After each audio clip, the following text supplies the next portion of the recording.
সঠিকভাবে পেছনের দিকে উড়তে পারে। হামিংবার্ড হলো আকাশের অ্যাক্রোব্যাট। তারা সামনের দিকে, পাশের দিকে, এমনকি পেছনের দিকেও উড়তে পারে এবং এক জায়গায় স্থির থেকেও উড়তে পারে। অন্য কোনো পাখি এতটা দক্ষতার সাথে উড়তে পারে না।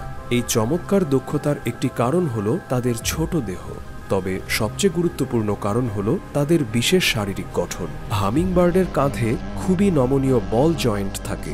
এছাড়াও তাদের ডানার ওপরের হাড়গুলো খুব ছোট, আর যে হাড়গুলো আমাদের হাত গঠন করে সেগুলো তাদের ক্ষেত্রে অস্বাভাবিকভাবে লম্বা। এমন গঠনের কারণে নিজের ডানাকে প্রায় সব দিকেই নাড়াতে পারে। যখন তারা বাতাসে স্থির থেকে পরম যত্নে মধু পান করে, তখন তারা প্রতি সেকেন্ডে প্রায় ৮০ বার ডানা ঝাপটায়। এই ঝাপটানির শব্দই হলো হাম, যার জন্য তাদের নাম হামিংবার্ড। তাদের উড়ার ধরন কিছুটা পোকামাকড় উড়ার মতো।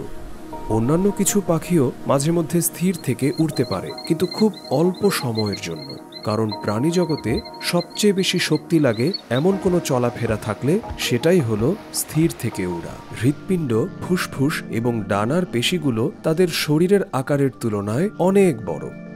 তবে আরও গুরুত্বপূর্ণ হলো তারা পৃথিবীর সব মেরুদণ্ডী প্রাণীর মধ্যে সবচেয়ে দ্রুত বিপাক ক্রিয়া সম্পন্ন করে।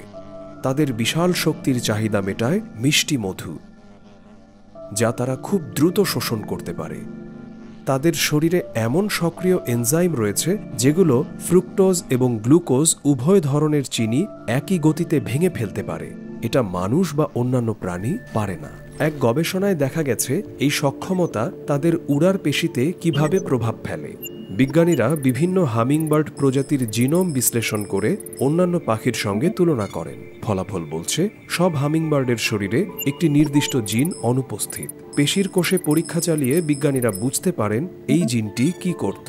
বিজ্ঞানীরা দেখলেন এই জিন না থাকায় তাদের দেহে চিনির বিপাক ক্রিয়া আরও ভালো হয়। এই জিন না থাকায় পেশি কোষে মাইটোকন্ড্রিয়ার সংখ্যা এবং কার্যকারিতা বেড়ে যায়। মাইটোকন্ড্রিয়া হল কোষের বিদ্যুৎ কেন্দ্র, কারণ এরা শক্তি উৎপাদনে গুরুত্বপূর্ণ ভূমিকা রাখে। তাই হামিংবার্ডের উড়ার অসাধারণ ক্ষমতার পেছনে আছে তাদের বিশেষ শারীরিক গঠন এবং জিনগত বৈশিষ্ট্য দুটোই।